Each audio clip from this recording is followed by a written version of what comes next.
The moon is the greatest reflection of the sun's light. If the sun in the astrological chart is the mirror of our own soul, then the moon shows us evidence of the soul by reflection.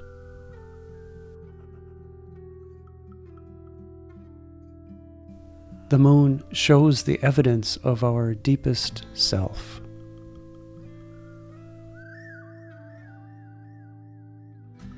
We cannot look directly at the sun, just as we cannot look directly at our own soul. It is much too intense. But we can look on the moon and see the reflection of that blazing light. So the moon in the chart is our own spiritual nature that we can sometimes understand, and other times it can make us utterly mystified. The moon can be illusory.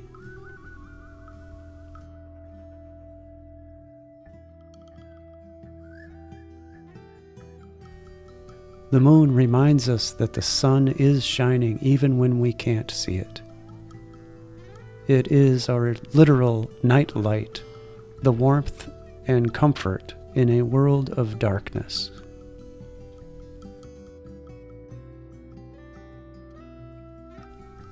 The moon softens edges and shows nurturing and loving in the very best of ways, but it is also emotional and therefore can be moody or irritable, and can show sorrow and even despair at times. All of our emotions are shown by the moon. One reason our moods change so frequently is that the moon is only in a sign for 2.5 days before it moves on into the following sign. And so the moon is also laughter and tears of joy, and it shows how we are best able to find comfort and belonging in the world. The moon is our home life, our routines, the place that we create to be safe from the elements and from the wider world.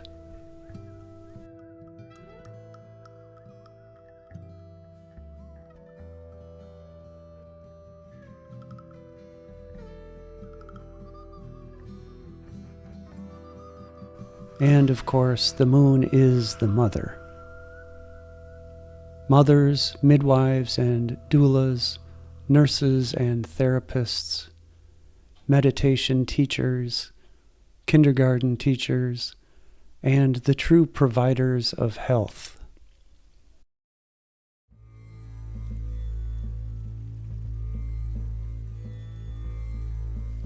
The moon is the watery source of life, inherently sacred, and the key to understanding our most personal nature.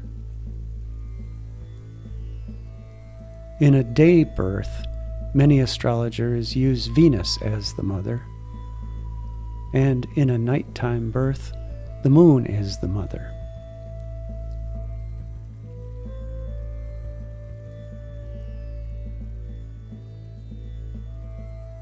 Moon is almost universally seen as the healer, the masses or the public, the nature spirits, silver, the oceans and marine life, milk, eggs, and fertility, the breasts, the stomach, the metabolism, and the astral body.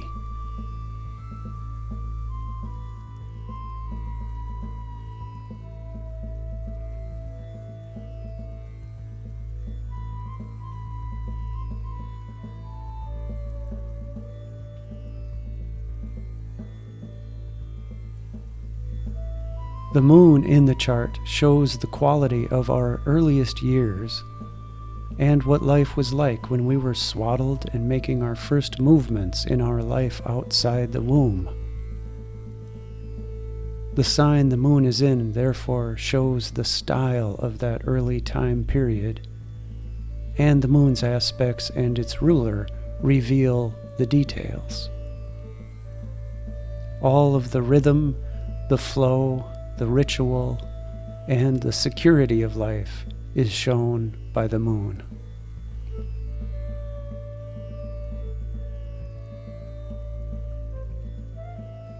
Later in life, the moon becomes the symbol for property and for dwellings, basements and foundations, the folkways and habits, the feelings, and the ability to care for oneself, and the relationships with motherly individuals over the course of the lifetime, as well as those people that we in turn will nurture and care for. The moon shows how we express nurturing.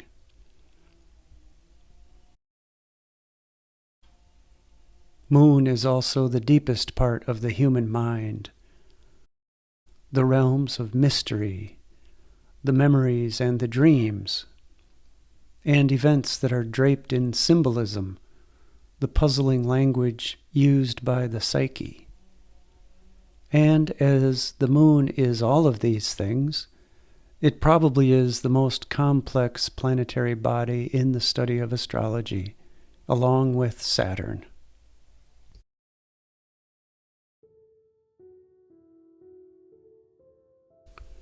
The moon is the mind we have that absorbs information with all the senses. It soaks in details from the environment like a sponge.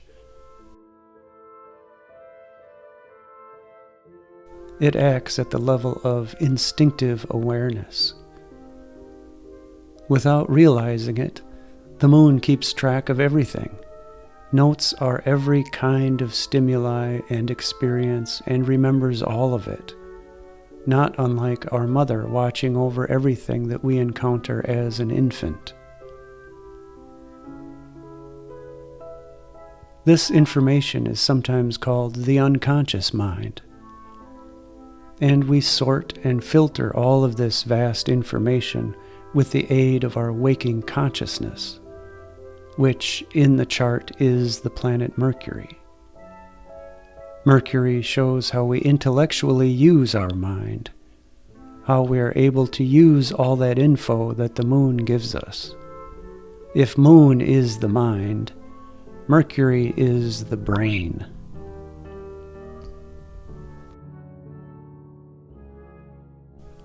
The lunar nodes in the chart are the extremes of the moon.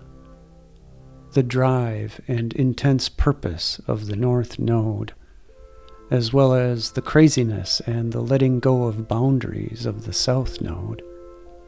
These are all related to the extremes of behavior connected to our moon and our deeper mind and spirit.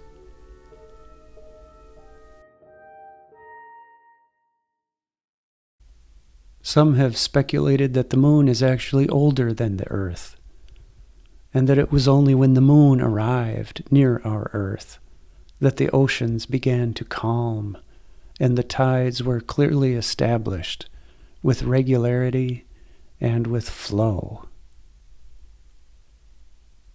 Without the moon, our world would be in chaos, just as we would have no ground for our emotions.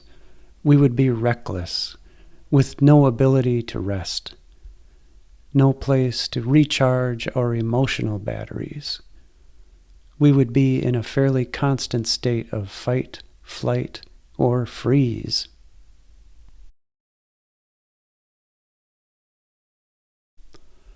If the moon in the chart has trouble, we can be visited more frequently by confusion, misunderstandings, emotional outburst, and extreme states of mind. Infertility or menstrual problems could also be included, and health problems that are harder to diagnose.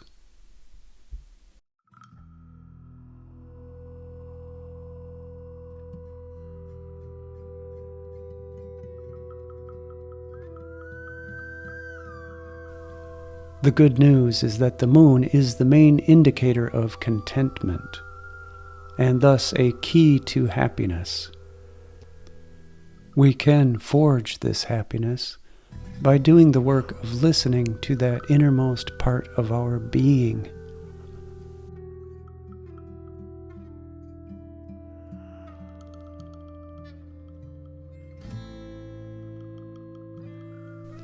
In a way, when we are little kids, we were happiest when we listened to what our mother said. Well, it's the same for our deepest mind. If we can listen to what our deepest self is trying to tell us and heed its words, we can then build a road to happiness.